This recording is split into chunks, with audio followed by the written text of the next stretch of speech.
भगवान शिव की उत्पत्ति का वर्णन पुराणों में अलग अलग रूपों में किया गया है।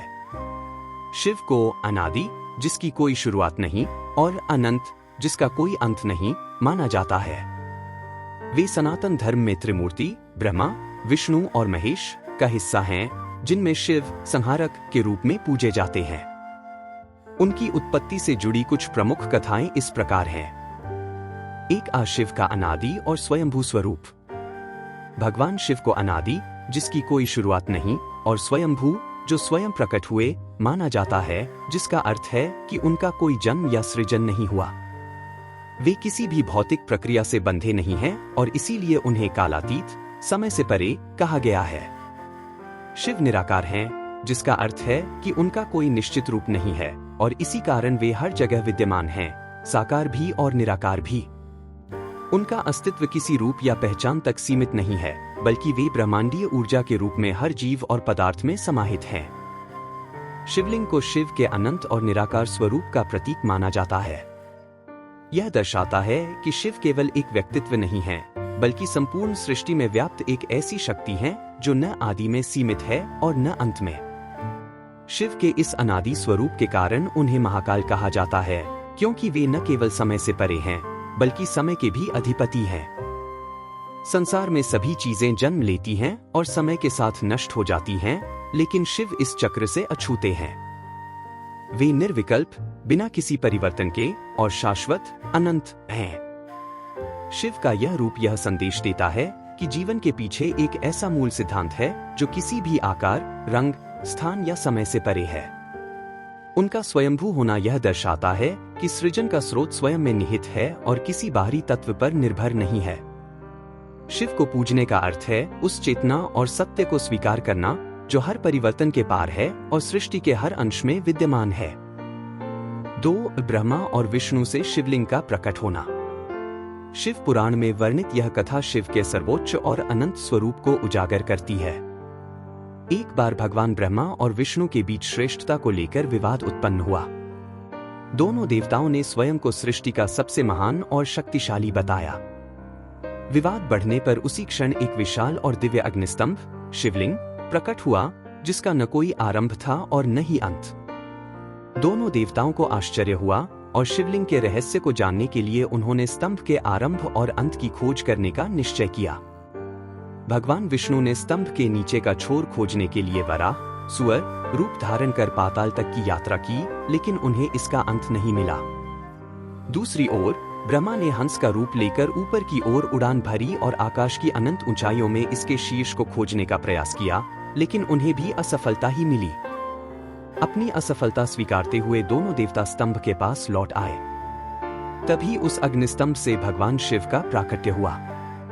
उन्होंने दोनों को यह समझाया कि वे न केवल सृष्टि का निर्माण और पालन करने वाली शक्तियों से परे हैं, बल्कि समय और स्थान से भी परे हैं। शिव ने यह शिक्षा दी कि कोई भी जीव या देवता उनकी संपूर्णता का आकलन नहीं कर सकता, क्योंकि वे अनंत, निराकार और परम सत्य के स्वरूप हैं।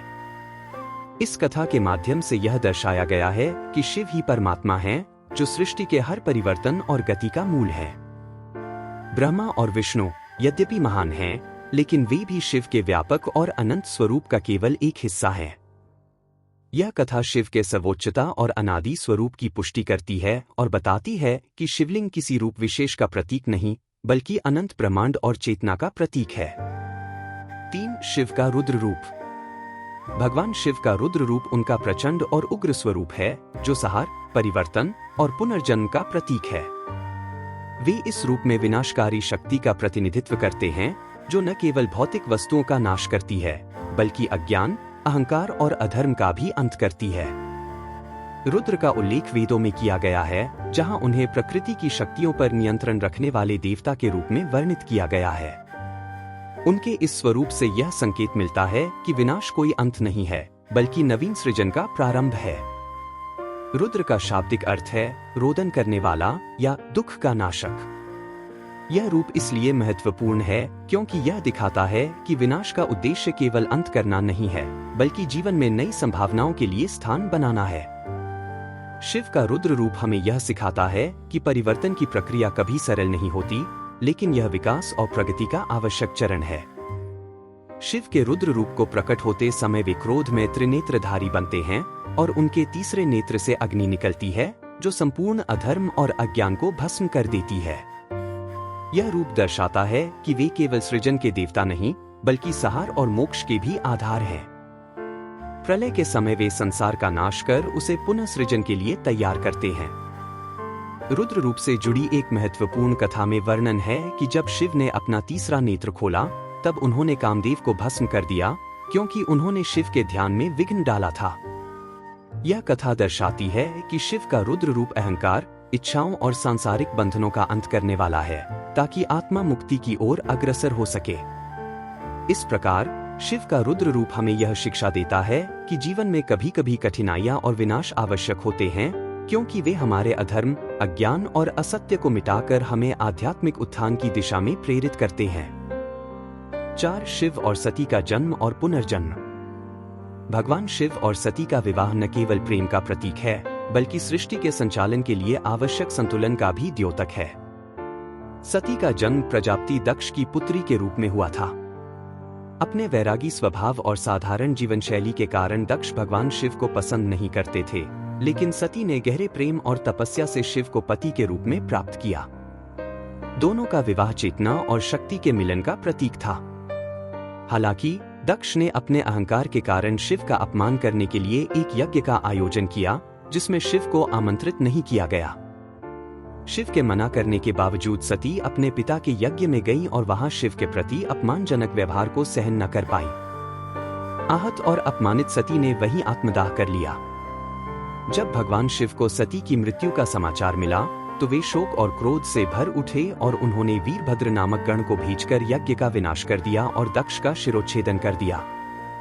शिव ने सती के मृत शरीर को कंधे पर उठाकर ब्रह्मांड भर में तांडव करना शुरू कर दिया। शिव के इस प्रलयंकारी नृत्य से सृष्टि में असंतुलन फैल गया, जिसे रोकने के लिए भगवान विष्णु ने अपने सुदर्शन चक्र से सती के शरीर के टुकड़े टुकड़े कर दिए। ये टुकड़े धरती के विभिन्न स्थानों पर गिरे, जिन्हें बाद में शक्ति पीठों के रूप में पूजा गया। सती ने फिर से पार्वती के रूप में हिमालय राज और मैना के घर जन्म लिया और अपने पिछले जन्म की स्मृतियों को संजोते हुए घोर तपस्या करके शिव को पुनः पति रूप में प्राप्त किया। पार्वती और शिव का पुनर्विवाह प्राकृतिक और आध्यात्मिक संतुलन के पुनः स्थापना का प्रतीक है। इस कथा का गहरा अर्थ यह है कि प्रेम, त्याग और भक्ति जीवन के सबसे बड़े बंधनों को भी पार कर सकते हैं और हर अंत के बाद एक नया आरंभ होता है। शिव और शक्ति का यह मिलन दर्शाता है कि सृष्टि में विनाश, परिवर्तन और पुनर्निर्माण का चक्र अनवरत चलता रहता है। 5. योग और तपस्वी शिव।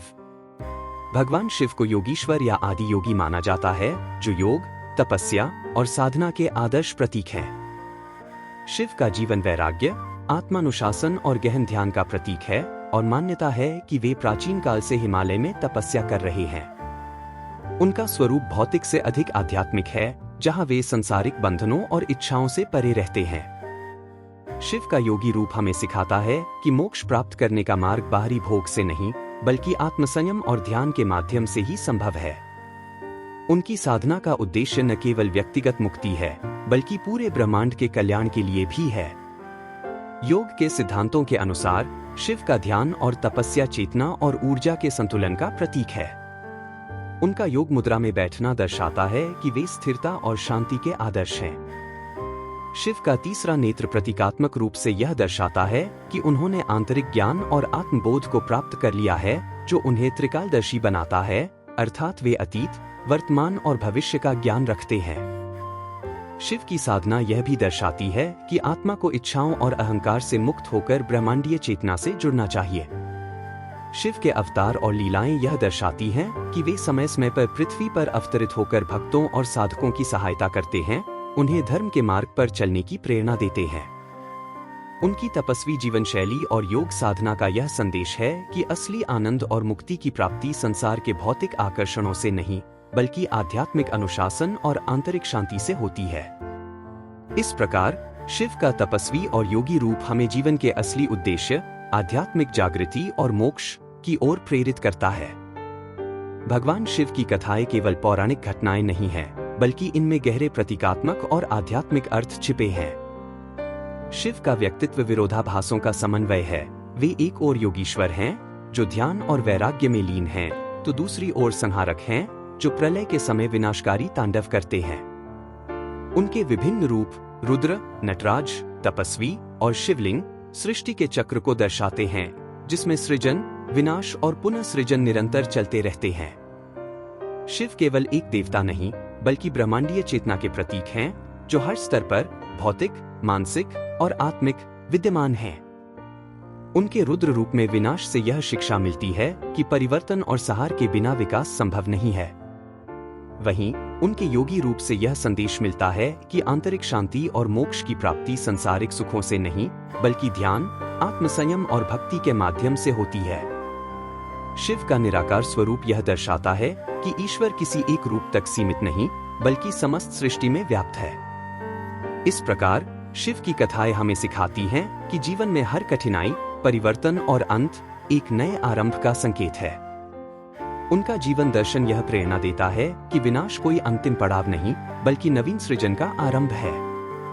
शिव का प्रतीकात्मक और आध्यात्मिक महत्व हमें धर्म, प्रेम, त्याग और आत्मज्ञान के मार्ग पर चलने के लिए प्रेरित करता है, ताकि हम जीवन और मृत्यु के चक्र से परे जाकर मोक्ष प्राप्त कर सकें।